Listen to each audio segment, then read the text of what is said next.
ating panalangin na tayo po'y pagningasin ng Panginoon ang ating mga puso sa piling pag-ibig sa Kanya. Rich ng kagalakan. Atin po magiging pakyon ay pagpatuloy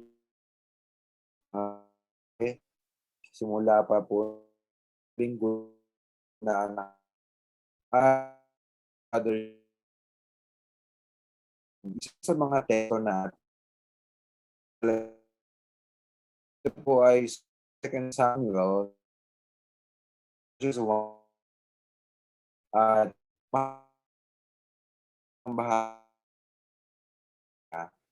pong mga bahagi sa Bible na para isang tanawin, mga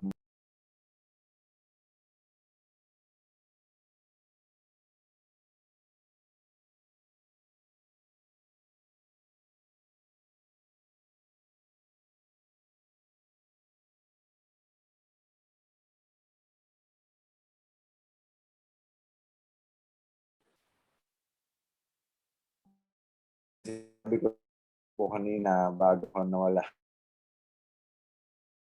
Kung passage na babasa ng Barge, napakahalaga po nito. Of pagpapatuloy ng Panginoon. Hindi ko na po sa Kanya, basahin po ang ating text, 2 Samuel 7:1 to 17. Yung spotlight, pakilagay sa Kanya.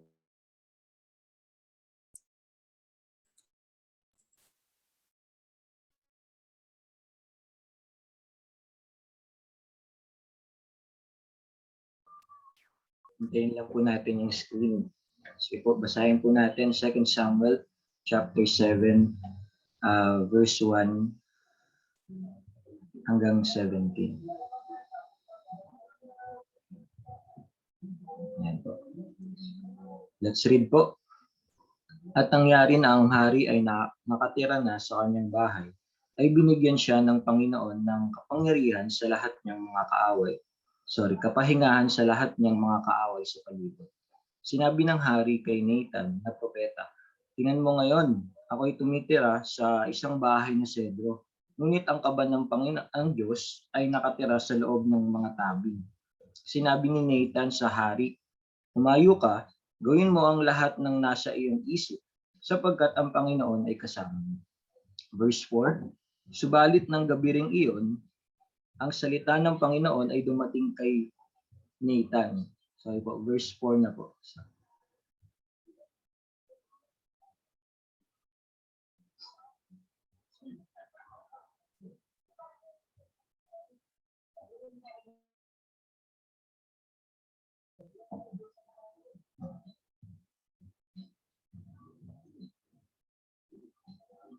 Sige po, tuloy po tayo. Verse 4. Sana po may mga Bible po tayo para makasubaybay po.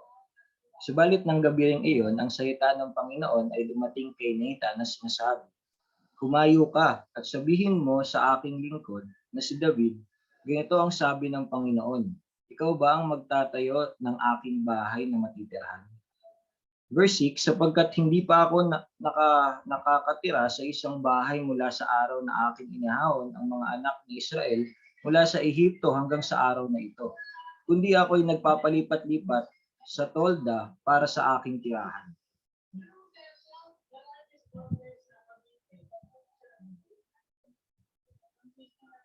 Yeah, Dennis, pwede po kayo po mag-share. May Bible po ba? May sana may Bible po.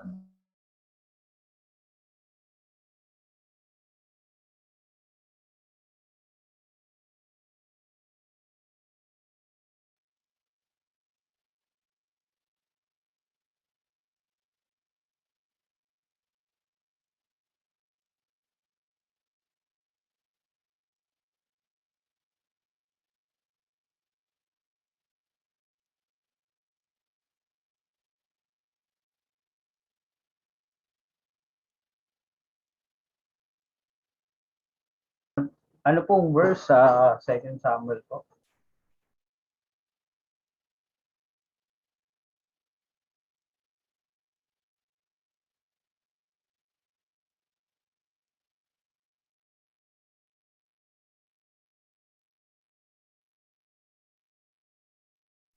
Nawala rin po si Brother James, Kuya Dennis. 2 Samuel verse 1 to 17 po yung babasahin. Sige po, siguro. Basahin ko na lang po. Ako na lang po magbabasa. Sige po. Verse 4 po. Basahin po natin. Verse 4. Wait lang po. Spotlight ko lang po yung sarili ko po. Yan po Spotlight. Okay po. Sige po. Basahin po natin verse 4 ng 2 Samuel po, no? Sabi po dito, subalit ng gabing ring iyon, ang salita ng Panginoon ay dumating kay Nathan na sinabi, humayo ka at sabihin mo sa aking lingkod na si David, ganito ang sabi ng Panginoon, ikaw ba ang magtatayo ng aking bahay na matitirahan? Sapagkat hindi pa ako nakakatira sa isang bahay mula ng araw na aking iahon ng mga anak ni Israel, mula sa Ehipto hanggang sa araw na ito. Kundi ako'y nagpalipat-lipat sa tolda para sa aking tirahan. Sa lahat ng dako na aking nilakarang kasama ng lahat ng mga anak ni Israel, nagsalita ba ako ng isang salita sa isa sa mga lipi ng Israel na aking inutusan upang maging pastol ng aking bayang Israel, na nagsasabi, bakit hindi ninyo ako ipinagtayo ng isang bahay na sedro? Ngayon nga'y ganito ang iyong sasabihin sa aking lingkod na si David. Ganito ang sabi ng Panginoon ng mga hukbo. Kinuha kita mula sa kulungan ng tupa, sa pagsunod sa tupa, upang ikaw ay maging pinuno sa aking bayang Israel. Ako'y naging kasama mo saan ka man pumunta, aking ihiwalay ang lahat ng iyong mga kaaway sa harap mo, at gagawin kitang isang dakilang pangalan gaya ng pangalan ng mga dakila na nasa lupa. Verse 10 po, pipili ako ng isang lugar para sa aking bayang Israel at aking itatatag sila upang sila'y manirahan sa kanilang sariling lugar at huwag nang gambalain pa. Hindi na sila pahihirapan pa ng mga taong malulupit na gaya ng una. Mula sa araw na ako'y humirang ng mga hukom sa aking bayang Israel at bibigyan kita ng kapahingahan sa lahat ng iyong mga kaaway, bukod sa rito ay sinasabi sa iyo ng Panginoon na igagawa ka ng Panginoon ng isang bahay. Kapag ang iyong araw ay naganap na at ikaw ay matutulog na kasama ng iyong mga ninuno, aking ibabangon ang iyong binhi. Pagkatapos mo na nagmumula sa iyong katawan at aking itatatag ang kanyang kaharian. Siya'y magtatayo ng bahay para sa aking pangalan at aking itatatag ang trono ng kanyang kaharian magpakailanman. Ako'y magiging kanyang ama at siya'y magiging aking anak. Kapag siya'y gumawa ng kasamaan, parurusahan ko siya ng pamalo ng mga tao at ng panghahampas ng mga anak ng mga tao. Ngunit hindi ko aalisin sa kanya ang aking tapat na pag-ibig gaya ng pagkaalis nito kay Saul na aking inalis sa harap mo. Ang iyong sambahayan at ang iyong kaharian ay matitiwasay magpakailanman sa harap ko. Ang iyong trono ay matatatag magpakailanman. Last verse na po, verse 17. Ayon sa lahat ng mga salitang ito at ayon sa lahat ng pangitaing ito ay nagsalita si Nathan kay David.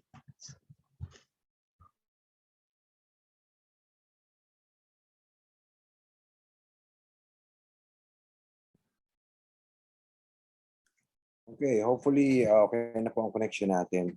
Bago po tayo magpatuloy, ay tayo po muna yung mag-pray. Dakilang Diyos, salamat po sa aming binasa at napakinggan. Ito po ay plano mo, Panginoon, na iyo pong unti-unting isinakatuparan. Salamat, Lord, sa inyo pong salita na amin po mapag-aaralan po ngayon. Ikaw po ang gumamit nito upang mas maunawaan po namin ang iyong pong mga plano at upang mas makita namin kung gaano kayo kadakila kayo na nagplano at nagsakatuparan ng mga bagay na ito. Tulungan mo po kami, Panginoon, maging maayos po ang connection namin in Jesus' name. Amen. Yan po mga napagsabi sa akin noon na medyo maingay daw po yung audio ko dahil po sa electric fan. Narinig niyo po ba ngayon yung ano? O okay lang po, okay siya ngayon. Kasi pinatay ko na yung electric fan. Hindi, binuksan ko, mahina lang. So, sana po ay hindi na masyado makaabala po sa atin. Minsan may nagkatanong sa mga Bible study. Pastor, bakit napakaraming reliyon sa buong mundo? Ano ba ang sagot mo dyan? Maraming kasagutan dyan, pero isa sa mga pwedeng masabi din dyan po, ay kaya din naman sa Biblia. Kaya maraming uri ng reliyon, paraan sa paglapit sa Diyos. Sapagkat ang mga tao po, imbis po na hanapin talaga kung ano ang paraan patungo sa Panginoon, sangayon mismo sa Diyos, ay gumagawa ng sariling paraan. Gumagawa ng sariling paraan gaya po halimbawa ng pagtungo sa Diyos, pamagitan ng merito, mabuting gawa, pagsunod sa utos, pag-anib sa reliyon, pagkabautismo, at pagdalo sa mga simbahan, pag-aabuloy sa mga nangailangan, at marami pang iba. So ayan po ang isa sa mga sagot dyan. Dahil ang tao po ay may sariling diskarte. Pagdating po sa kaligtasan, imbis po na hanapin ang kalooban ng Panginoon, ay yung kanilang sariling pananaw, yun po ang kanilang ipinaiiral sa kanilang buhay. Siguro sabihin nyo, pastor, talagang ganun kasi wala pa sila sa Panginoon. Pero alam nyo, hindi lang po mga believers, hindi lang po mga unbelievers, ang merong bang naisin na igiit yung gusto. Pati tayong mga Kristiyano, di po ba? May mga pagkakataon na alam natin kung anong kalooban ng Diyos, pero mas pinipili pa rin natin yung sarili nating paraan, yung sariling gusto natin. Kahit po tayo po ay mga mananampalataya na may sarili tayong, kung yung mga unbeliever, may sarili silang paraan kung paano maligtas. Minsan tayong mga Kristiyano, meron tayong sarili rin nating paraan kung paano magiging katanggap-tanggap yung ating pamumuhay sa Panginoon. Ano ba ang katanggap-tanggap na Christian living sa harapan ng Panginoon? Minsan naisip natin na okay na yung pasimba-simba ka lang, no? Masyadong maging involved. Pero okay na yan, basta nagsisimba ka naman once a week o yung iba pa nga ay minsan twice a month, ganyan. Okay na yun. Minsan ang pananaw ng iba ay okay lang na meron kang konting-konting kasalanan dyan, basta yung mga malalaki na isuko mo na sa Panginoon. No, okay lang na maraming area ng buhay mo sumusunod ka sa Panginoon, pero sa isang area ay sa'yo na yon. Hindi mo na hindi baliwala na yung kalooban ng Panginoon sa bagay. Parang hindi siya kinikilala na ang Panginoon bilang may authority talaga sa buhay natin. Pero makikita po ninyo sa ating magiging pag-aaral ngayon at sa pagkapatuloy po na ating serye, The Bible Story, atin pong makikita na ang Panginoon po ay nagbigay ng sarili po niyang tagapamagitan patungo sa Kanya. Hindi po ito kanya-kanya. Pangalawa, nagbigay din ng Panginoon ng hari para sa atin. Hari na dapat pong maging Panginoon ng ating pong buhay. So again, hindi po ito kanya-kanyang diskarte sa buhay, Kristiyano naman tayo o hindi, sapagkat nagbigay ang Panginoon ng tagapamagitan, nag-iisang tagapamagitan, at ibinigay din ng Panginoon ang hari po natin. At makikita po natin na sa pagpapatuloy po ng kwento ng Biblia, ay ito po ang ating tema ngayong umaga. Sino ba yan? Yun. Makikita natin sa pagpapatuloy ng kwento ng Bible, particularly sa 1 Samuel, 2 Samuel, tsaka sa unang bahagi ng 1 Kings, makikita natin ang ipinangakong binhi doon sa Genesis 3:15, binhi ng babae na dudurog sa ulo ng ahas. Ang ipinangakong binhi ay ang tapat na pari at eternal na hari. The promised seed is the faithful priest and eternal king. Habang umuusod ang kwento ng Bible, parami ang information patungkol sa ipinangakong binhi ng babae. At ngayon po, makikita natin ang panibagong karagdagan na siya po ang faithful priest at eternal king. Ang pamagat po natin pag-aaralan ngayong umaga ay ang matapat na hari ang matapat na pari at eternal na hari. Yung iba, hindi komportable sa word na pari. Kaya sa bagong salin lang na lumabas ng ang salita ng Diyos, nilagay nila yung tagay sa luma, saserdote. But parehas lang ibig sabihin. Alright, so balik po tayo sa ating review. Ang Biblia po ay maraming kwento, pero lahat ng kwento na yon ay nagsasama-sama para ipakita sa atin yung malaking kwento na naisikwento sa atin ng Panginoon. At yan po ay iyong sa bandang baba, ang pagliligtas ng Diyos sa sangkatauhan mula sa kasalanan pamamagitan ni Jesucristo para sa kanyang kaluwalhatian. Ayan po ang storya na makikita natin sa Bible. At may bahagi po niya na patuloy pa rin ginagawa ng Panginoon. Kasi may mga propesiya pa na mangyayari sa future. At kung ating pong i-outline, Tagalog, balangkas, ang balangkas ng Biblia, yung mga main points, 4 na bagay. Number 1, patungkol sa paglikha.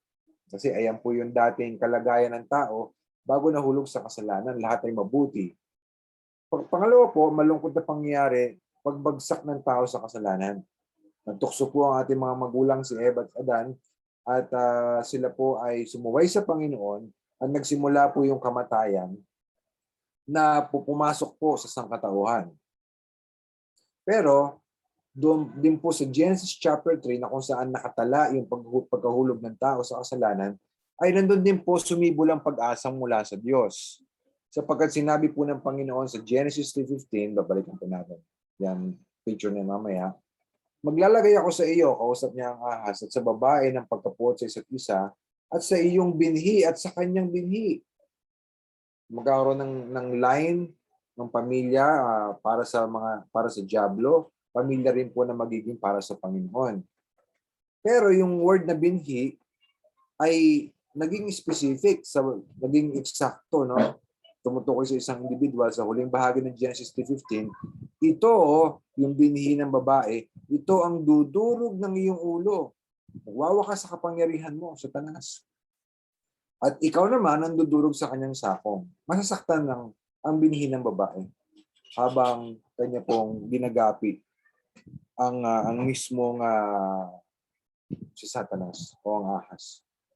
So, makikita natin yan, yung kabuuan ng kwento ng Bible, nandun yung pagdiligtas, paano po inihanda ng Panginoon ang pagdating ng binhi ng babae. And then, of course, alam natin si Jesus Christ po yun. At siya po ay dumating, namatay, nilibing at muling nabuhay at umakyat sa langit. At darating sa araw, babalik siya. Doon po magsisimula yung tinatawag na pananauli, restoration. Magkakaroon po ng paghukom sa lahat ng kaaway ng Panginoon at magkakaroon po ng bagong langit at bagong lupa. So yan po ang kwento ng Biblia at lahat ng ito para ipakita po kung gaano kadakila ang ating Panginoon. So ating po naging paksa nitong mga nakaraang linggo ay patungkol po sa Old Testament. Bago po dumating ang Panginoong Jesus, represented by the Black Cross, ay nandyan muna, tinignan natin mula creation, tungkol kay Abraham, sa kanyang pamilya, hanggang sa mga Israelites, doon sa Exodus, hanggang sa kanila pong pagsakop sa lupain, doon po sa Canaan, at nakita po natin yung pagbagsak naman nila pagdating sa period ng Judges, dahil doon po sa time na yon ay wala pong godly leader. Tapos, kung ano lang maisip ng taong tama, yun ang ginagawa nila. Yun po yung sa historical books. At kasama rin po dyan, tutuloy po natin, yung pong mga aklat po ng Samuel, diyan ng mga hari. Noong pong panahon ng mga judges, ito yung topic natin last week. Yung period ng mga judges, sobrang dilim. Kumpara dun sa period ni Joshua na matagumpay sila, sumusunod sila sa Panginoon at nararanasan po nila yung pagkapala ng Diyos sa kanila. Pagdating sa Judges, ito na. Dahil hindi po sila sumunod sa Panginoon, ang nangyari ay naiwan yung mga Canaanites sa paligid nila. At yung mga Canaanites na yon ang naging dahilan upang sila po ay mahulog sa pagtalikod sa Panginoon, sa idolatry. At pag nahulog sila sa idolatry, paparusahan sila ng Panginoon, may darating po ng mga bansa para po sila alipinin. Tapos mahihirapan sila, tatawag sila sa Panginoon, papadala ng Lord ng judges o ng mga savior, mga heroes. Sabi ko nga kay Nathan sa aming devotion, mga heroes, para tulungan sila na makabangon mula sa kanilang mga kaaway. At pagkapayapa na lahat, babalik na naman sila sa pagtalikod sa Panginoon.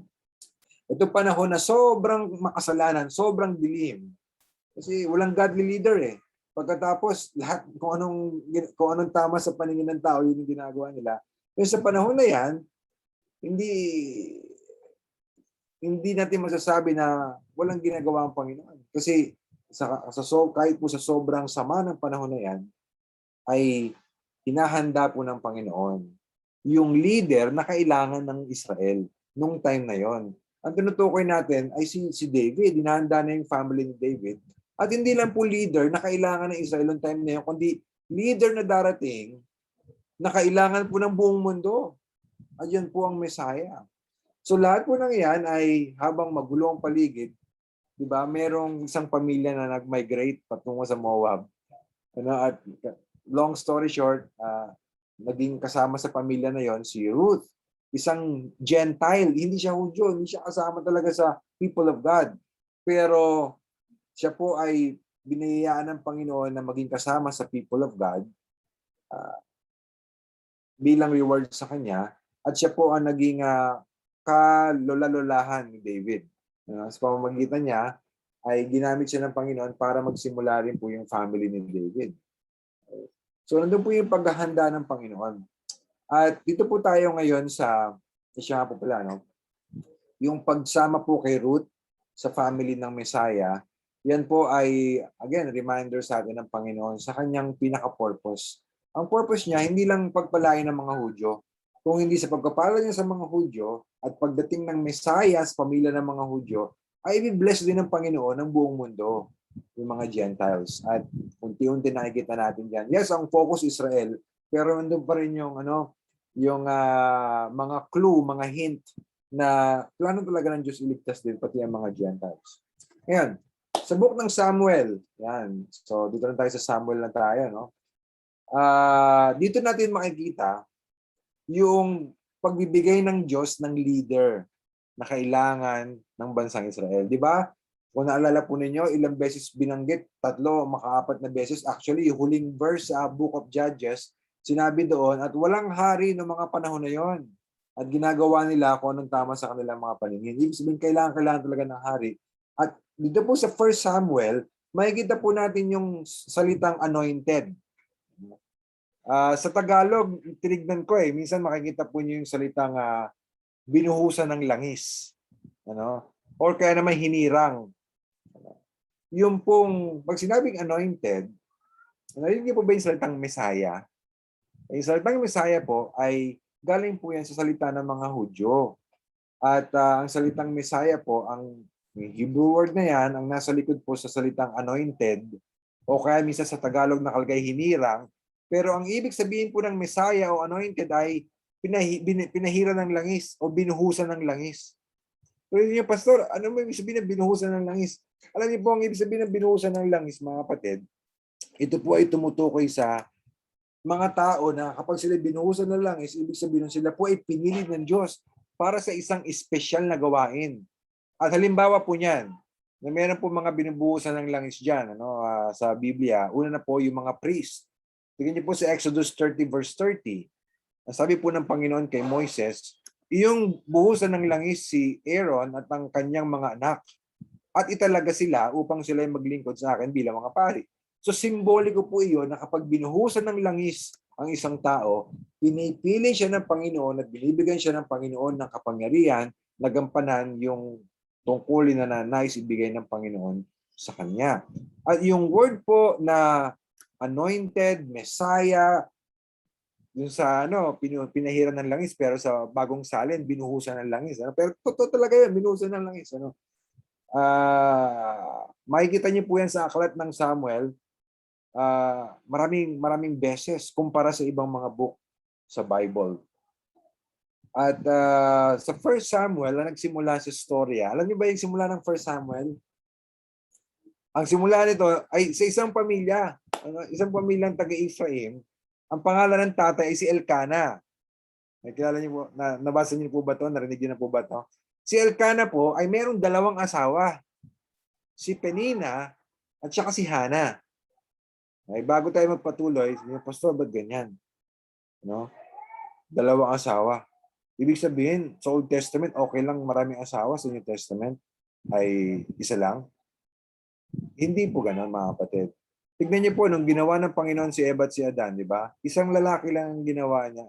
Ay isang babae lang ginawa niya para sa lalaki. Patunay po na yun ang hangarin ng Panginoon simula noon pa.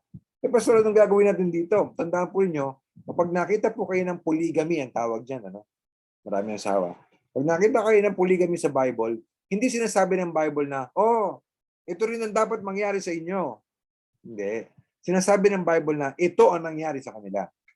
Okay? Dinidescribe ng Bible, hindi ito piniprescribe ng Bible. Descriptive. Ito nangyari. Hindi prescriptive. Ito dapat mangyari sa inyo. Okay? Kailangan may distinction na gano'n. At every time makakita kayo ng polygamy sa Bible, sino ba may polygamy sa Bible? Si Joseph. Si Jacob, di ba? Si Jacob, meron siyang dalawang asawa, tapos nagkaroon siya ng anak sa kanyang sa lingkod ng kanyang mga asawa. Every time makakita kayo ng polygamy, magulo. Di ba? Magulo sa Bible. Mayroong pag-aaway, may mga tampuhan, ganyan. So, bagamat nandiyan naka-record sa Bible yan, hindi sinasabi ng Bible na ito dapat ang mangyari sa atin. Okay? So, balik tayo kay Hana at kay Penina. Ang pinagkaiba ni Hana at Penina, si Hana po ay baog. Si Penina ay may mga anak po siya. So, parang dumarating sa panahon na minamaliit ni Penina, yung may anak, yung kanyang counterpart na si Hana na baog. At yung pong napakasakit na sitwasyon ni Hana, ito po ang nagdala sa kanya para manalangin sa Panginoon. Minsan sila po nasa tabernakulo, sa lugar ng tabernakulo, pumunta sila roon sa Shiloh para sumamba sa Panginoon. Taon-taon ginagawa nila yung pilgrimage. At nanalangin siya doon at sobrang basag ang puso niya. Sa katunayan nga, nakita siya nung priest and judge at the same time, si Eli. Ano? Akala ni Eli, lasing siya. Kasi nananalangin siya talaga, iyak siya na iyak. Siguro yung bibig niya bumubuka ng medyo malakas na prayer pero hindi mo masyado maintindihan. Ano? Kasi talagang umiiyak siya eh. Sabi nung priest, "Uy, huwag kang maglasing, aga-aga pa lasing ka na." Hindi, basag po ang puso ko, nanalangin ako sa Panginoon. At ito po yung naging panalangin ni Hana sa Panginoon. Sabi niya, gumawa siya ng vow, ng panata. O Panginoon ng mga hukbo, kung tunay na iyong tinitignan ng pagdurusa ng iyong lingkod at alalahanin ako at hindi kalilimutan ng iyong lingkod, kundi iyong pagkakalooban ng iyong lingkod ng anak na lalaki, specific request. Aking ibibigay siya sa Panginoon sa lahat ng mga araw ng kanyang buhay at walang pangahit na daraan sa kanyang ulo. Ito niyo po yung promise ni Hana, Lord, bigyan mo ako ng anak. Darating ang time, ibabalik ko sa iyo ang anak na lalaki ko para maging temple servant. Kasama po, maglilingkod kasama ni Eli. So that's the vow, that's the prayer. Yung pong mahirap na sitwasyon ay nagtulak kay Hana para mag-pray. Alam niyo po, minsan pinapadalan tayo ng Panginoon ng mga mahirap na sitwasyon upang tayo po'y manalangin. At makikita niyo mamaya, hindi baliwala ang ating mga panalangin, mga kapatid. Ito po, narinig ng Panginoon, record pa kanya sa Bible. At paiksing lang natin yung kwento. Dumating si baby Samuel. Samuel ang pangalan sapagkat hiningi niya ito sa Panginoon. At sa chapter 1, basag ang puso ni Hana, nagpipray siya sa Panginoon. Wala siyang anak eh. Pero sa chapter 2, nagpupuri na siya sa Panginoon kasi dumating na si Samuel. Pinigay ng Panginoon ng nasain ng kanyang puso. At alam niyo po sa chapter 2, nakalagay po diyan yung prayer of thanksgiving and praise ni Hana sa Panginoon. At kung ikukumpara niyo po itong prayer niya na ito, sa prayer ni Mary, yung tinatawag na Magnificat sa New Testament, may pagkaparehas talaga. Nakikita niyo. Anyway, sa dulo ng prayer ni Hana, prayer of thanksgiving, may sinabi siya. na nagko-connecta sa atin sa kwento ng Biblia. Ano po yung sinabi niya? Tignan niyo po ha. 1 Samuel chapter 2. Last part ng prayer of thanksgiving niya. Ito po ang kanyang sinabi. Ang mga kaaway ng Panginoon ay madudurog. Laban sa kanila sa langit, siya ay magpapakulog. Hahatulan ng Panginoon ang mga dulo ng lupa. Bibigyan niya ng kalakasan, ito na ang kanyang hari. Yung time na to, wala pang hari. Ano? At itataas ang kapangyarihan ng kanyang hinirang. Kita po ninyo. Bababa ko lang bahagya ito. So makita niyo po rito, yung hinirang, ayan po, ay siya rin po yung hari. Kung makikita po niya sa English, the anointed one, or sa madaling salita, the Messiah, pinahiran ng langis. Na binanggit po rito ni Hannah na meron pong darating na hari na siya rin pong anointed one o binuhusan ng langis, pinili ng Diyos, Messiah, may darating po na yan, at lahat po ng kaaway ng Panginoon sa dulo ng lupa, ibig buong mundo, ay kanya pong wawakasan. Papasakupin po niya ang mga bagay, ang mga kaaway ng Panginoon. Ngayon, sino ba itong hari na ito? Well, kung babasahin mo ang Samuel, makakita ka ng at least dalawang hari, si Saul at saka si David.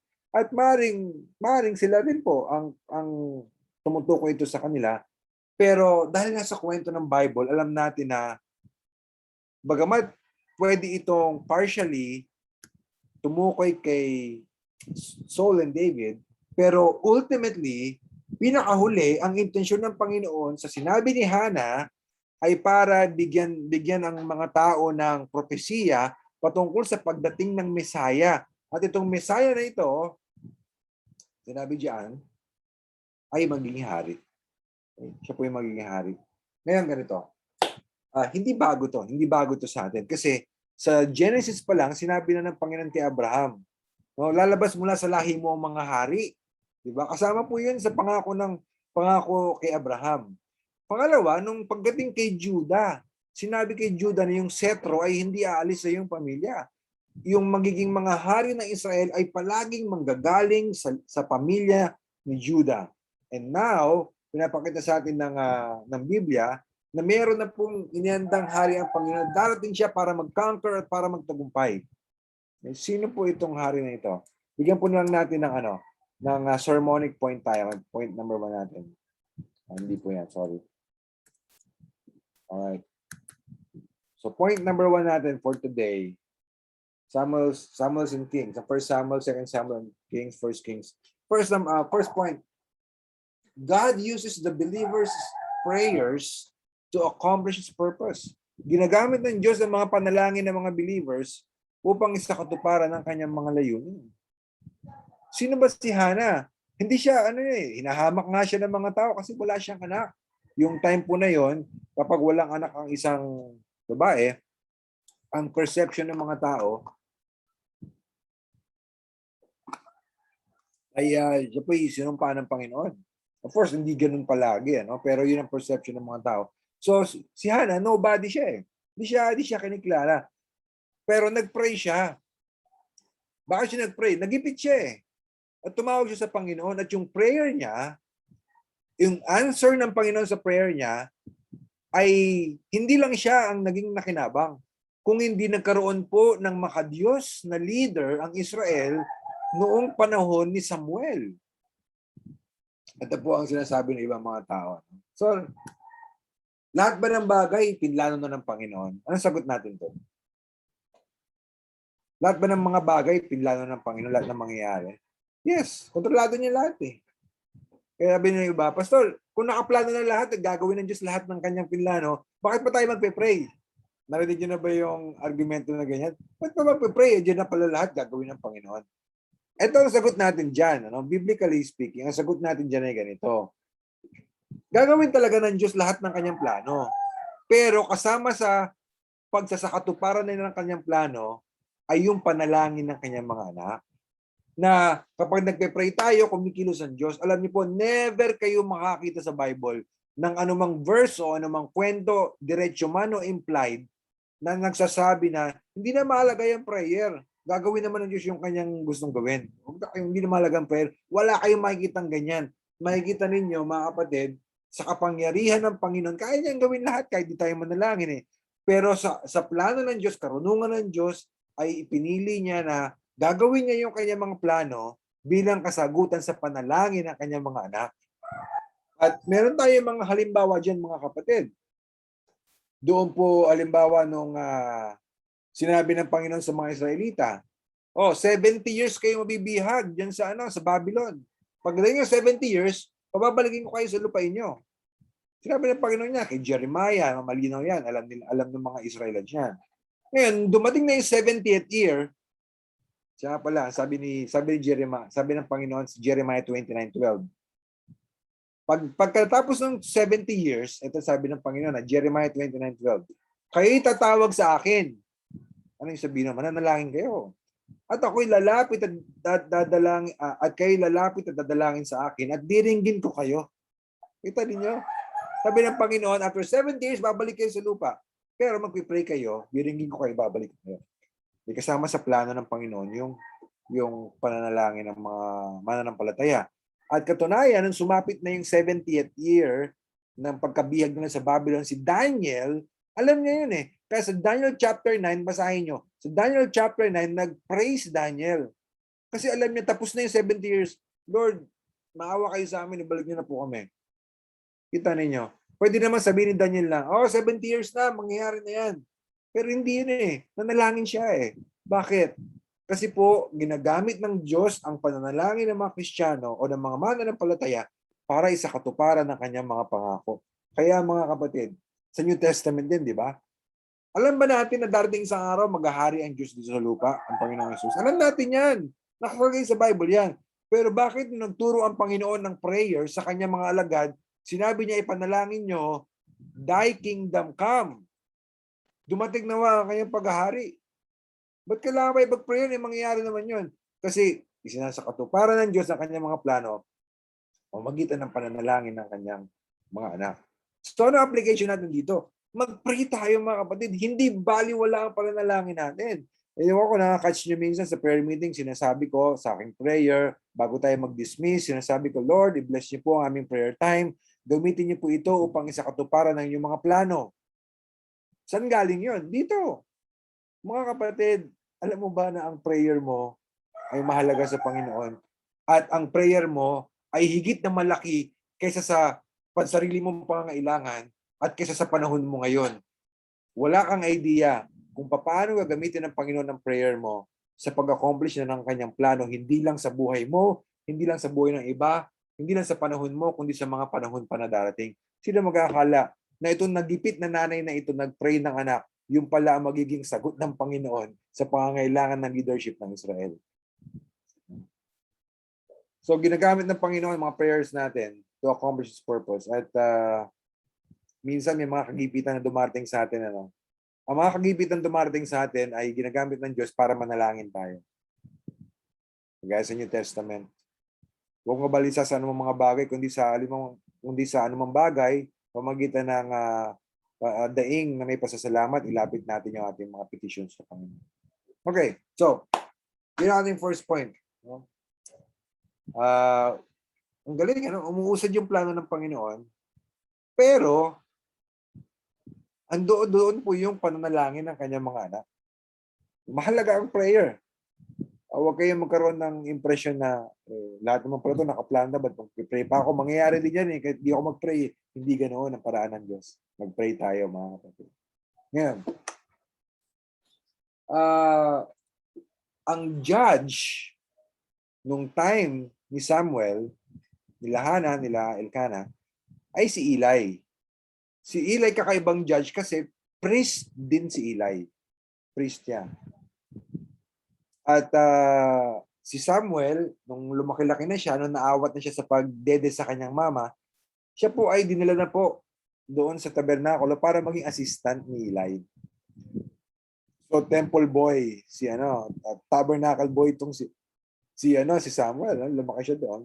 At paiksi natin ang kwento. Dumating ang time na pinalitan ng Diyos si Eli. Si Eli, maka-Diyos naman siya, kaya lang ang problema po niya, mas binigyan niya ng halaga yung mga anak niya kaysa sa Panginoon. Ayun ang naging problema niya po mga kapatid. Yung mga anak po niya, ang sabi ng Biblia, biruin niyo po mga priest ito ha. Ito yung mga nangangasiwa sa mga alay-alay. Ano? Ito mga anak niya, si Hophni and ang pangalan ng isa, Hophni and Phinehas yata. Ano? Ay sabi ng Bible, 1 Samuel chapter 2 verse 2, hindi nila kilala ang Panginoon. Wala silang relasyon sa Panginoon. Mga unbeliever ito. At alam niyo pong ginagawa nila dun sa mga handog ng Panginoon, imbis po na sundin nila po yung procedure, gaya po na naka-outline sa account ng Leviticus, hindi po binawalang halaga po nila, hindi na tinatapos po yung procedure, kinukuha nila kung ano gusto nilang kainin. Kasi mga nag-o-offer, isipin po ninyo, mga steak yung ino-offer, di ba? Mga karne ng baka yun karne ng tupa, no? Talagang sila, kung anong gusto nilang kainin. Meron kasi mga offering na kailangan mong sunugin ng buo para sa Panginoon May mga offering na kailangan yung taba ay i-reserve mo sa Panginoon Pero sir, wala silang pakialam. Kakainin namin yung gusto namin kainin. Kung kailan namin gustong kainin. Ayaw namin ng pinakulog. Gusto namin ng inihaw.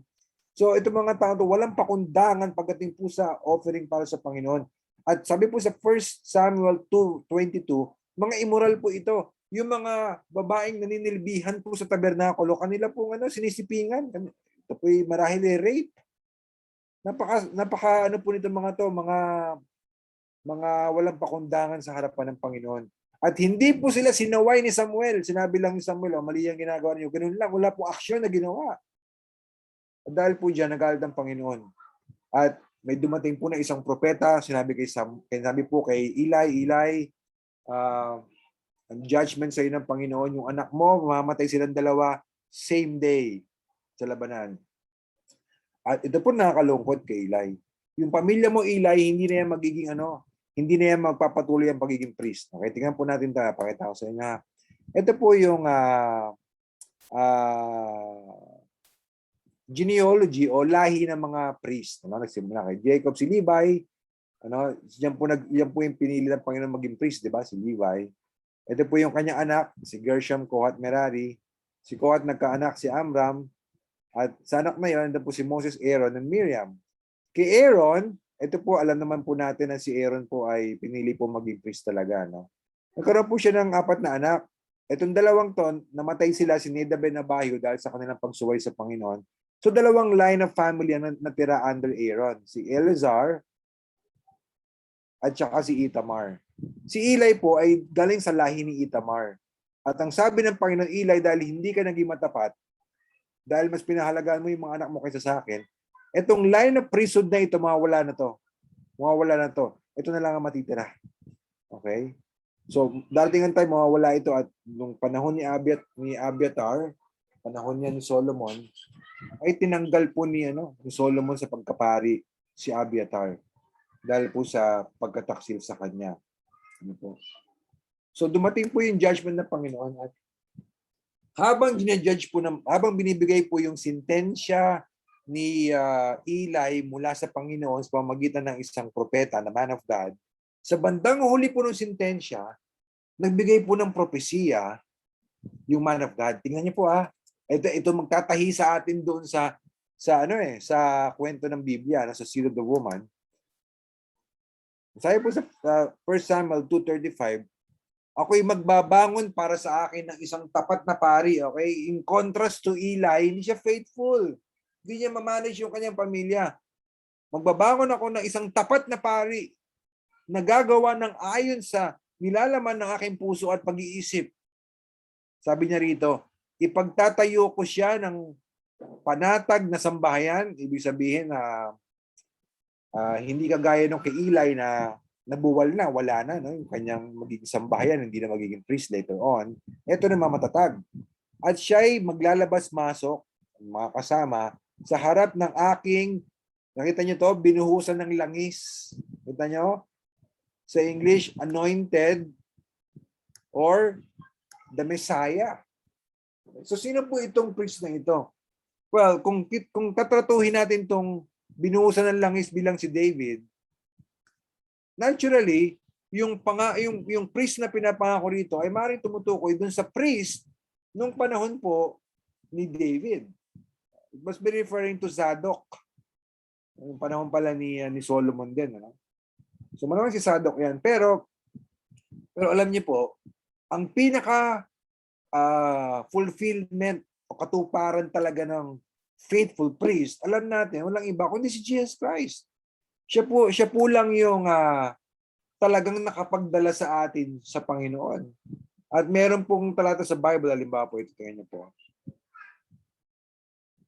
Yan.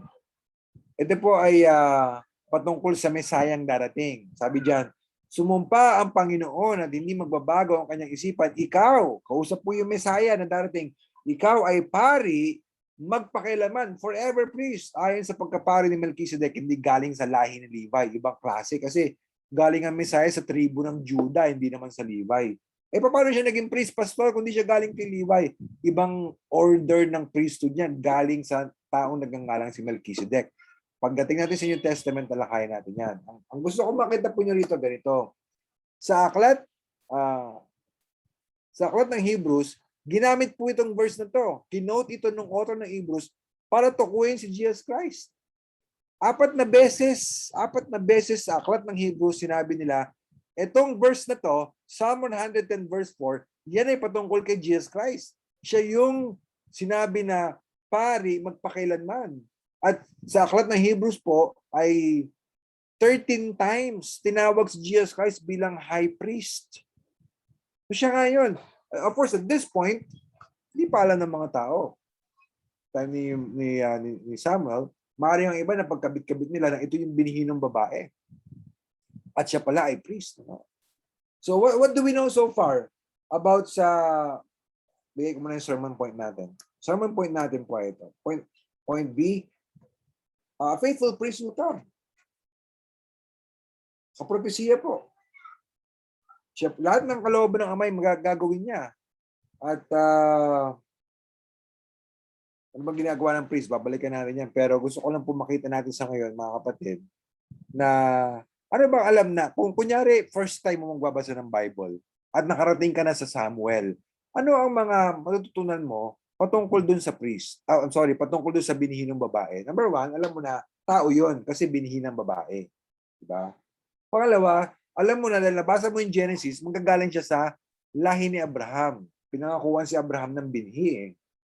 Tapos sa dulo ng Genesis, alam mo na pinangakuan naman si Judah na sa kanya magmumula yung hari. Ibig sabihin, hindi lang tao yung binhi na darating, hindi lang siya galing sa pamilya ni Abraham, kundi specifically manggagaling siya sa pamilya ni Judah at siya ay magiging hari. At pagdating sa Deuteronomy, di ba, sinabi po ni Moses na magpapadala ang Diyos ng propetang kagaya ko. Di ba? So, ibig sabihin, yung darating na binhi, he will speak from God. Propeta siya, ang kasalita siya galing sa Panginoon. Nakita natin, siya ay hari. Tapos, ngayon, priest. Okay? So habang binabasa mo yung Bible, parang dumadami yung information mo patungkol dun sa sa binihinong babae. Ngayon, ano po ba ang ginagawa ng mga priest? Okay? Priest yung Messiah darating. Ano po ba ang ginagawa ng tungkulin ng isang priest? Okay? Tingnan natin. Oops. Sorry po. Hindi ko pala nalagay dito. Ito pala yun. Na-excite ako. Sorry. Trabaho po ng priest, balikan natin dyan. Sa verse na lang tayo tumingin. Ang trabaho po ng priest, mga kapatid, number one, ay siya po yung kinatawan natin patungo sa Diyos.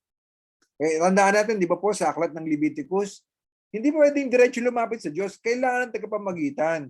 Pag lalapit tayo sa Kanya, hingi tayo ng tawad, o naman, kailangan natin ng priest, tagapamagitan. Papasok doon sa templo. Ano po? Kaya sabi po ng Hebrews 5:1,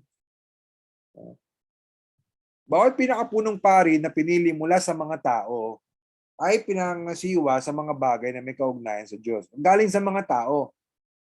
Tao ito, yung priest tao, kasi siya magiging kinatawan ng mga tao patungo sa Panginoon. Okay? So, si Jesus Christ ay naging ganyan din po, mga kapatid. Siya po kaya po siya nagkatawang tao para pwede po siya mag-qualify siya na tagapamagitan natin patungo sa Diyos. Para mag-qualify siya bilang priest, isa yun sa mga dahilan kung bakit siya nagkatawang tao kasi Siya po magre-represent sa atin patungo sa Diyos. Yan. Pangalawa pong ginagawa ng priest, nag-o-offer po ng mga sacrifice. Kita niyo po sa last part ng verse na ito. Para sa kanilang, simulan ko na. Bawat pinakapunong pari na pinili mula sa mga tao ay pinangasiwa sa mga bagay na may kaugnayan sa Diyos para sa kanilang kapakanan, para sa mga tao, upang siya'y makapaghandog ng mga kaloob at ng mga alay para sa mga kasalanan. So nag-o-offer po ang priest in behalf of the people para sa kapatawaran ng kasalanan. At si Jesus Christ, ganoon din po, di ba? Ang kaibahan lang kay Jesus Christ, siya yung priest, siya din po yung sacrifice. Kaya nga po sabi po sa Hebrews 7:27, hindi gaya ng ibang mga pinakapunong pari. Hindi niya kailangan maghandog ng alay araw-araw, una para sa kanyang sarili mga kasalanan at saka para sa kasalanan ng bayan. Ito'y ginawa niyang minsan, yung paghahandog para sa kasalanan ng sambahayan, ginawa niya ito minsan magpakailanman ng kanyang ihandog ang kanyang sarili. Ibig sabihin, once for all sacrifice. Mga kapatid, isang beses lang po naghandog si Kristo ng kanyang sarili. Ano po ibig sabihin nun? Ang ibig sabihin nun, sapat na yung kanyang ginawa. Chapter 10, verse 10. At sa pamamagitan ng kalooban niya, tayo ginawang banal sa pamamagitan ng pag-aalay ng katawan ni Kristo, magpakailanman, once for all. Minsanang handog ang ginawa ng Panginoong Hesus. So, yung faithful priest na pinapangako, walang iba kundi si Jesus Christ po yan in the future. At ang sabi po nung, naalala niyo po ba to? Yung talatang darating yung faithful priest sa bandang huli. Sinabi diyan, simula tayo sa bandang gitna.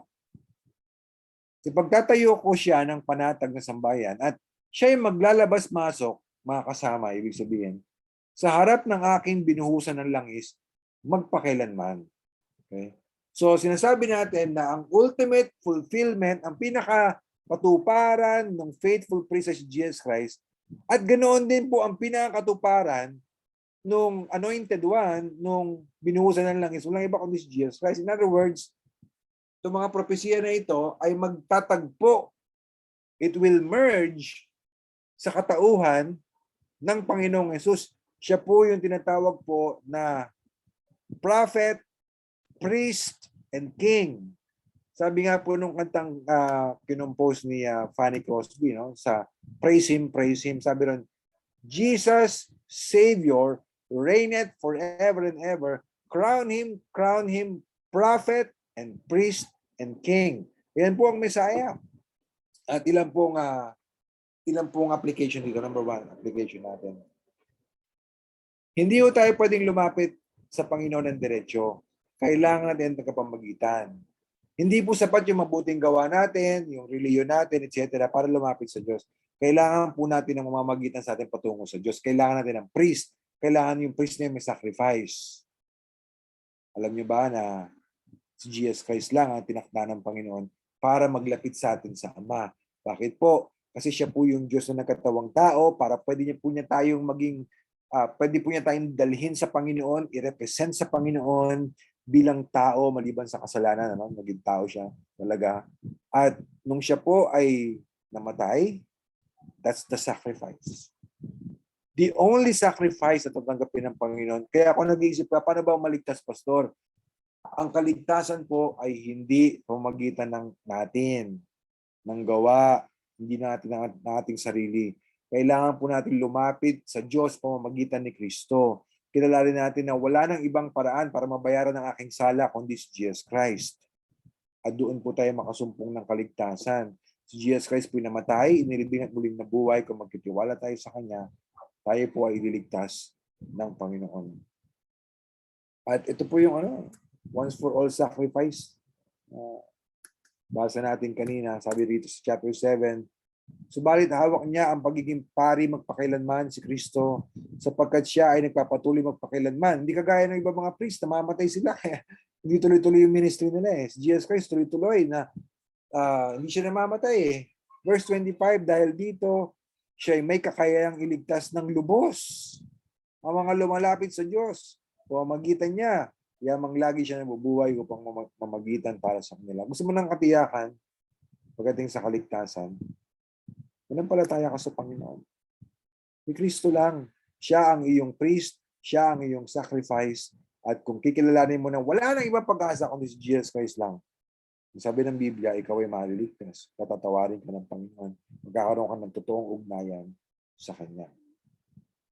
Okay, eventually, si Samuel ay pinalitan niya si Eli, at si Samuel po ang naging judge and prophet.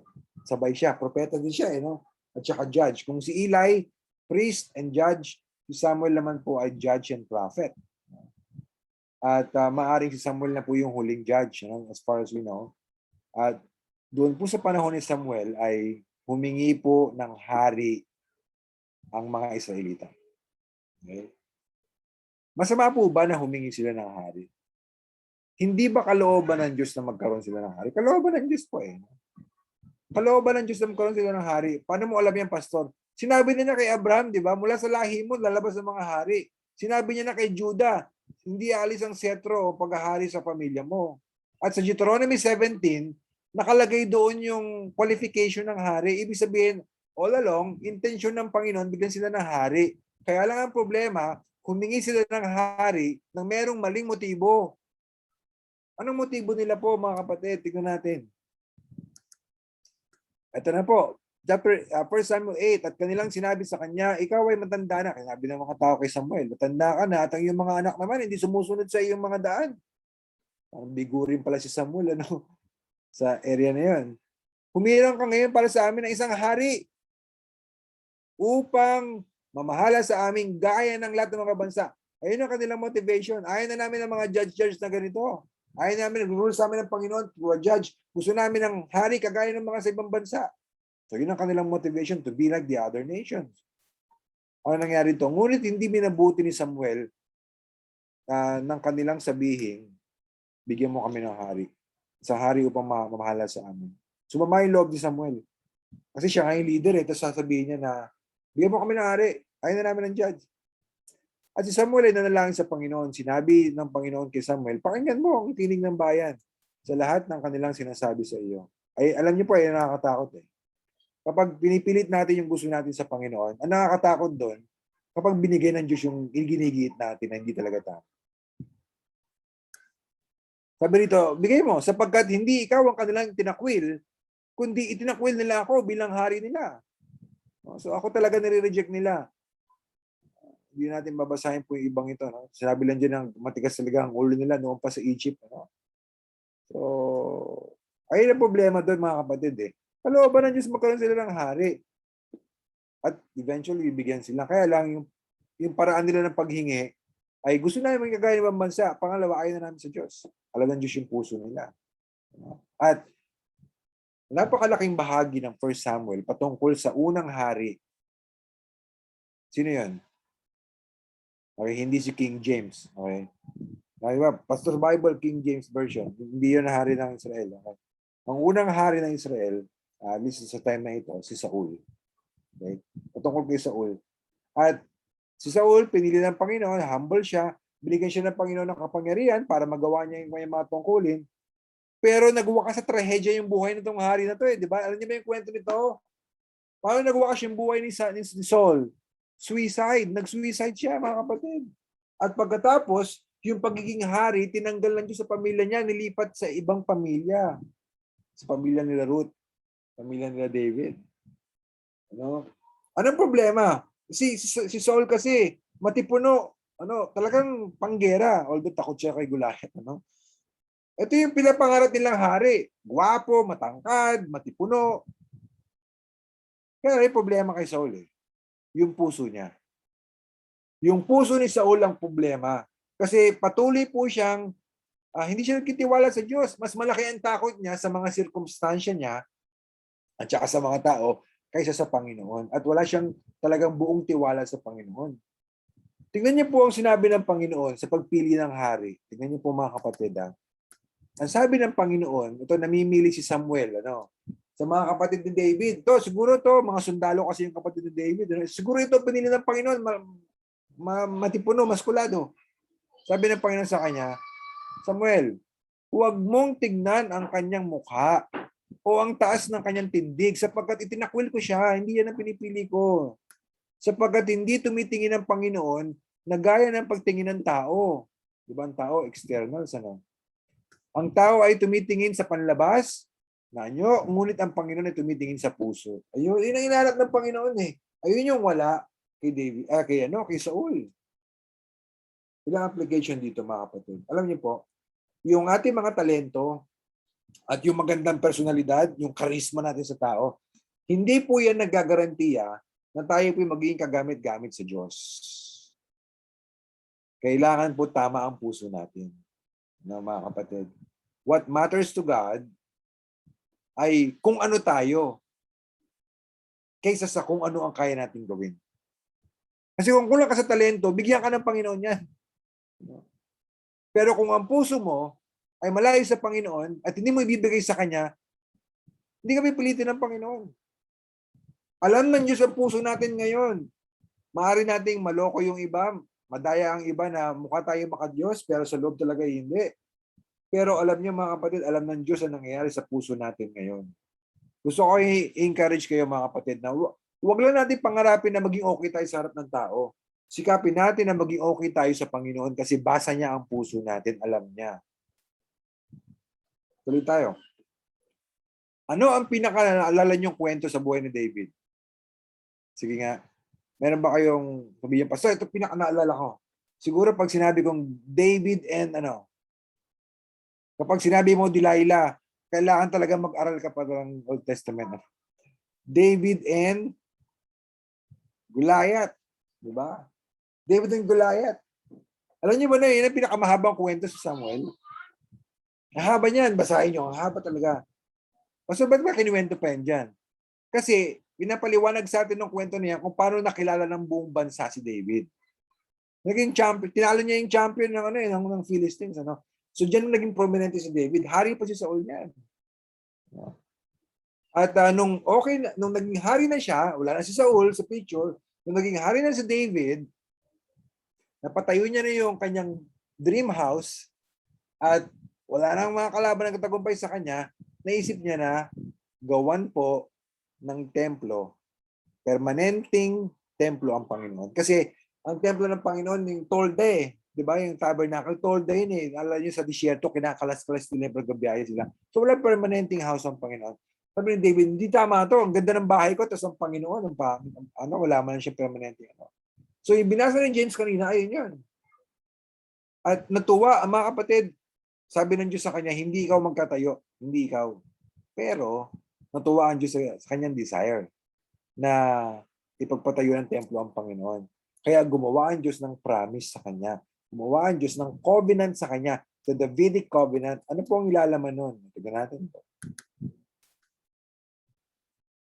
Number 1, magiging dakila ang pangalan mo, David, kagaya ng mga dakilang tao sa mundo. Pangalawa, magkakaroon ng permanenteng teritoryo ang bansang Israel.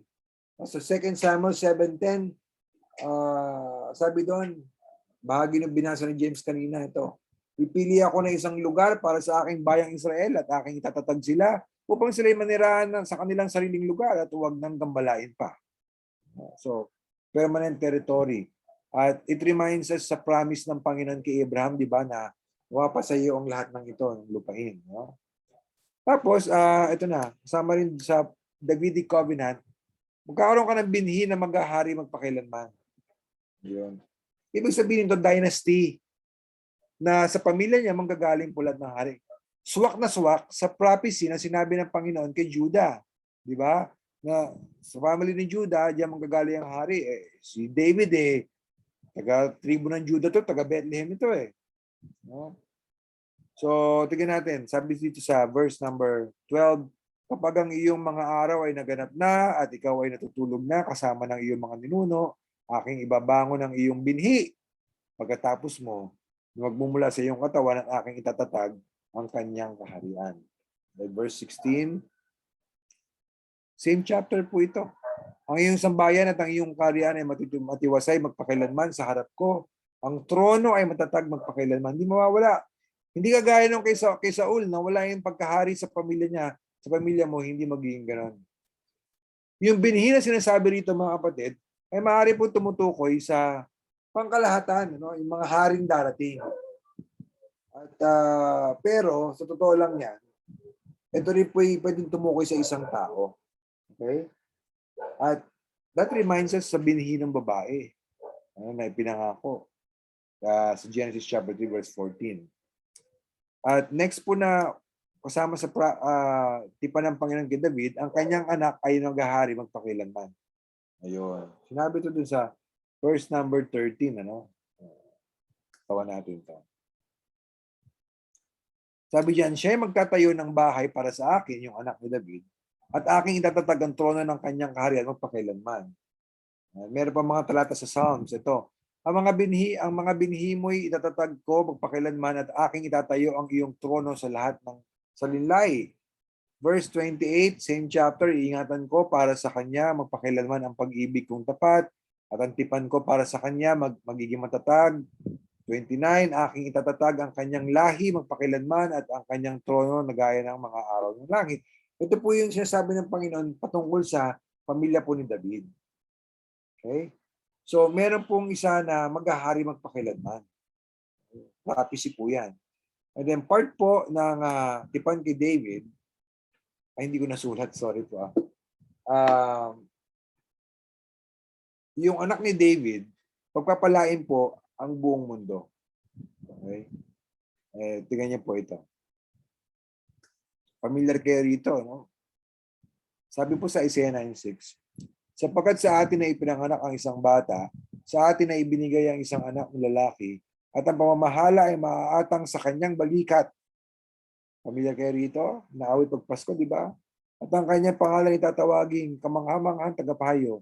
Makapangyarihan Diyos, walang hanggang Ama, prinsipe ng kapayapaan. Verse 7, ang paglago ng kanyang pamamahala at ng kapayapaan ay hindi magwawakas sa trono ni David at sa kanyang kaharian upang itatag at upang alalayan ng katarungan at ng katwiran mula sa panahong ito hanggang sa magpakailanman. Isasagawa ito ng sigasig ng Panginoon ng mga hukbo. So lalago yung yung pagiging hari. Walang makakapigil sa paglago ng kapangyarihan ng hari nito. Ibig sabihin, sa buong mundo siya maghahari. At this reminds us sa pangako ng Panginoon kay Abraham. Sabi niya, pagpapalain ko, magbibigay ng pagpapala sa iyo at susumpain ko ang susumpa sa iyo. At sa pamamagitan mo, ang lahat ng angkan sa lupa ay pagpapalain. Yung magiging hari ng buong mundo, ang darating na anak ni David. At kapag siya na ang hari, nakilala siya ng mga tao, pagpapalain sila. Maliligtas sila at mararanasan nila yung pagkapala mula dun sa hari na ito. So ang last point natin ay ang isang hari na maghahari magpakailanman ay darating. It should be point C, Point C ito. Hindi naman nabago yung point C. Darating na hari. Kasi si David po nagkasala. Sana lang wala nang 2 Samuel chapter 11 sa Bible. Nagkasala po si David. At nung nagkasala si David, nagulo po yung kanyang pamilya. Kaya lang si David, hindi kagaya ni Saul, nagsisi siya. Alam niyo po, ang taong maka-Diyos, hindi yung never nagkakasala. Ang taong maka-Diyos, pag nagkasala siya, bumabalik siya sa Panginoon. At pinatawad siya ng Panginoon, pero nanatili pa rin po yung kaguluhan sa kanyang pamilya. Ibig sabihin, minsan po sa ating kasalanan sa Panginoon, papatawarin tayo ng Panginoon, pero yung consequence ay minsan ay nananatili, minsan hanggang sa tayo kunin na ng Panginoon. Pero sa biyaya ng Diyos, nagkasala kasi si David, di ba, adultery kay Bathsheba, pagkatapos murder sa asawa ni Bathsheba. Pero by God's grace, nagkaroon pa ng anak ulit si David kay Bathsheba. Yan po si Solomon. Solomon po, napakatalino. Matalino to. Binayaan siya ng Panginoon. At lumawak po ang kaharian ng Israel noong panahon niya. Siya na ba yung pinangako? Well, alam natin nangyari na dahil po sa kanyang maraming asawang foreigner, siya po ay nahulog sa idolatry. Biruin niyo, nung tumanda na siya, sabi ng Biblia, basahin ko sa inyo, siya nagkaroon ng 700 asawa. mga prinsesa, 300 asawang lingkod, mga concubines. At iniligaw ng kanyang mga asawa ang kanyang puso, sapagkat nang si Solomon ay matanda na, iniligaw ng kanyang mga asawa ang kanyang puso sa ibang mga Diyos. At ang kanyang puso ay hindi naging lubos at tapat sa Panginoon ng Diyos, gaya ng puso ni David na kanyang ama. Kasalanan po siya. At dahil po sa kasalanan niya, tinanggal po ng Panginoon yung 10,000, di ba 12 yun? Tinanggal yun at binigay sa iba. Pero, nandun pa rin po yung pag-asa. Tignan po ninyo, ha? Ayan. Sa 1 Kings 11, ito. Sinabi po ng Panginoon kay Jeroboam, ito po yung aagaw sa 10 tribo, mula kay, sa anak ng Solomon na si Rehoboam, Sinabi nung kay Jeroboam, kunin mo para sa iyo ang 10 piraso sapagkat ganito ang sabi ng Panginoon ng Diyos ng Israel, aking aagawin ang kaharian sa kamay ni Solomon. Actually, sa kamay ng anak niya. At ibibigay ko ang 10 lipi sa iyo. Dati 12 tribes, under sa family ni David, ngayon magiging 2 na lang. Ang isang lipi, ayan sabi niya, ang isang lipi ay mananatili sa kanya. Bakit? Alang-alang sa aking lingkod na si David at alang-alang si Jerusalem, ang lungsod na aking pinili sa lahat ng lipi ng Israel. Andun yung pangako ng Panginoon. Naalala pa rin niya. Mga kapatid, ganito. Yung mga priest, namamatay sila kaya hindi nila papatuloy yung kanilang pamamagitan sa mga tao. At yung mga priest, gaya na nabasa natin sila, Eli, etc., mga makasalanan din sila. So, hindi sila yung faithful priest na darating. Ngayon, yung mga hari ng Israel, even the best of them, nakita na natin si David, Solomon, bagsak din sila Makasalanan din sila Diba? Therefore, nag-aantay pa rin sila ng time na to patungkol po doon sa eternal king na sinabi. At yung eternal king na yun, dumating na. Walang iba kundi si Jesus Christ. Nasabi po ng angel kay Mary, at ngayon maglilikas sa iyong sinapupunan at magsisilang ka ng isang anak na lalaki at tatawagin mo siya sa pangalang Jesus, sapagkat magiging dakila at tatawaging anak ng kataas-taasan at ibibigay sa kanya ng Panginoong Diyos ang trono ng kanyang amang si David. Siya ay maghahari sa sambahanan ni Jacob magpakailanman at hindi magwawakas ang kanyang kaharian. Si Jesus Christ po yung pinangakong hari na darating at siya po ay lumaki, nagdusat na matay para sa ating mga kasalanan. Siya ay inilibing at muling nabuhay at umakyat sa langit. Pero sabi po sa Revelation chapter 19, babalik siya. At pagbalik niya, at siya ay mayroong isang pangalan na kasulat sa kanyang damit at sa kanyang hita, Hari ng mga hari at Panginoon ng mga Panginoon. Dumating na po ang hari. Yung hari na yun namatay para sa atin. Ibang klase, no? Binigay yung buhay niya para sa atin upang tayo maligtas. Pero babalik siya para sakupin lahat ng kaaway ng Panginoon at maghari sa mundo na ito ng may katwiran. Si Jesus Christ ay hari. Ikaw ba'y nagpasakop na sa Kanya? Ano ibig sabihin, Pastor? Kung hindi ka pa nagtitiwala kay Jesus bilang tagapagligtas mo, gawin mo na. Sapagkat siya ay hari, ang dapat maging tugon mo sa Kanya, magpasakop ka, pamagitan ng pagtitiwala sa Kanya, na siya lang ang tagapagligtas, wala lang iba. Itong hari na to, kakaiba, namatay siya para sa iyo, para tubusin ang iyong mga kasalanan, para hindi ka na magdusa sa impyerno. Itong hari na ito, kung magtitiwala ka sa Kanya, ililigtas ka niya. Alam mo ba na darating isang araw, sa ayaw at sa gusto ng tao, kikilalanin ng lahat na si Kristo ang Panginoon sa kaluwalhatian ng Ama. Nasabi ng Philippians 2:9, upang sa pangalan ni Jesus ay lumuhod ang bawat tuhod sa langit at sa lupa at sa ilalim ng lupa at ipapahayag ng bawat dila na si Kristo ay Panginoon sa kaluluwalhati ng Diyos Ama. Kung di ka mananampalataya sa Panginoon ngayon, kung di ka magpapasakop sa Kanya ngayon, dating isang araw, kikilalanin mo rin siya bilang Panginoon, pero huli na ang lahat. Bakit antayin mo pa yun? Ngayon ka na magtiwala sa Kanya at manampalataya sa Kanya. Kung ikaw na may Kristiyano na, sino ang hari sa buhay mo? Naway ang Panginoon. Kung talaga siya ang hari, dapat nasuko natin na ating kasalanan sa Kanya. Walang kasalanan na hindi natin handang iwanan para sa Panginoon. Ayaw ng hari natin nang sumusuway tayo sa Kanya. Marahil hindi kasalanan ang kailangan mong isuko sa Panginoon. Marahil ang kailangan mong isuko sa Kanya ay yung mga pangako mo, mga plano mo sa buhay. Marahil ang plano ng Panginoon sa iyo ay tawagin ka para maglingkod sa Kanya sa full-time capacity, mag-pastor, maging preacher, o full-time sa gawain, pero marami kang pangarap sa buhay. Di ba siya ang hari? Dapat siya ang masusunod sa iyo. Tayo ba'y namumuhay para sa Kanya? Yung pong eternal na hari, ang sinasabing darating ay dumating na. Magpasakop tayo sa Kanya, sundin natin siya ng buong buo. Tayo po'y mag-pray. Pakilang Diyos, ikaw po ang patuloy na magpaalala sa amin ng mga salitang ito. Dumating na po ang faithful priest, ang tanging tagapamagitan patungo sa iyo. Nawa, kung wala pang kaligtasan kami, wala pang katiyakan, ay lumapit kami sa Kanya. Tanging pwede lang po magligtas sa amin. Lord, wag po niyong bigyan ng kapayapaan ang sino mang patuloy na tumatanggi sa Kanya. Nawa hindi po maging huli ang lahat para sa kanila, Panginoon.